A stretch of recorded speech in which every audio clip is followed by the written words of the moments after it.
जे झालं ते व्हायला नको होतं. आमचं नशीब म्हणून आम्हाला कळलं, नाही तर आम्ही भ्रमातच राहिलो असतो.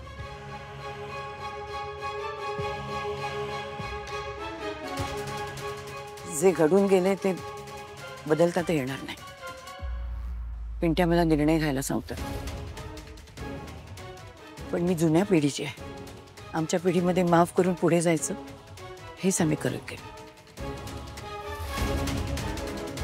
पण आताचा काळ आणि परिस्थिती वेगळी आहे.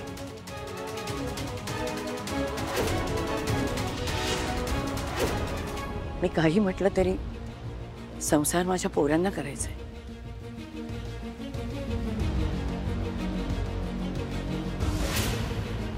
माझ्याकडून माणसं ओळखण्यात चूक झाली असेल, पण निर्णय त्यांनीच घ्यावा ज्यांना निभावायचा असेल.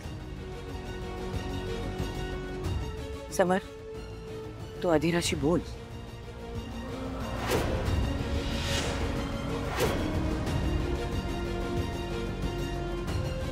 तुम्ही जो निर्णय घ्याल तो अंतिम असेल.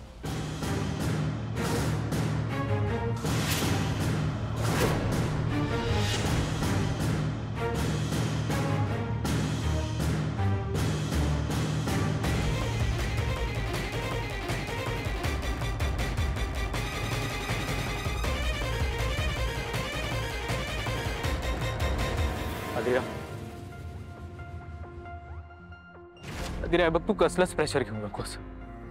तुला जर या क्षणी हे लग्न मोडावंसं वाटत असेल ना, तर तू हे बघ बिंदास्त मोड. मला त्याचं काहीच वाईट वाटणार नाही. कारण हा जे काही झालंय ना, ते बघून कोणीही तुझ्या जागी असतं तरी तिने हेच केलं असतं. Adhira, I am very sorry. I am very sorry Adhira.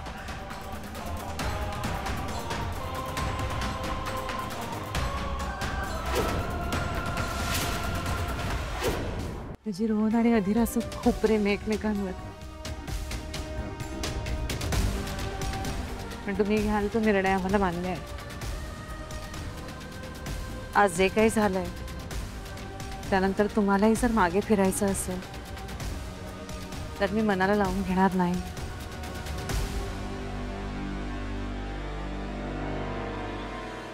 चूक आमची आहे, त्यामुळे त्याची शिक्षाही आम्हालाच मिळायला हवी.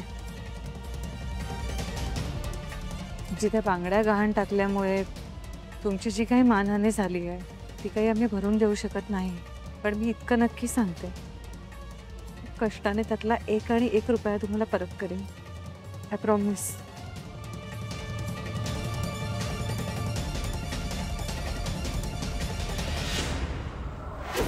आज जे काही झालंय त्यासाठी आम्ही सगळे जाहीरपणे तुमची माफी मागतो.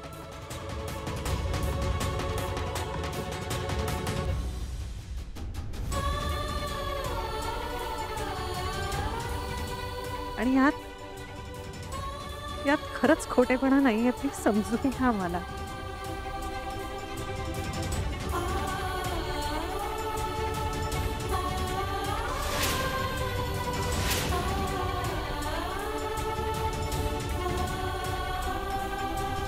नंतर एक पोरगी आली एकदम धीट, आणि ती व्यक्ती म्हणजे अहिल्या वेसकर.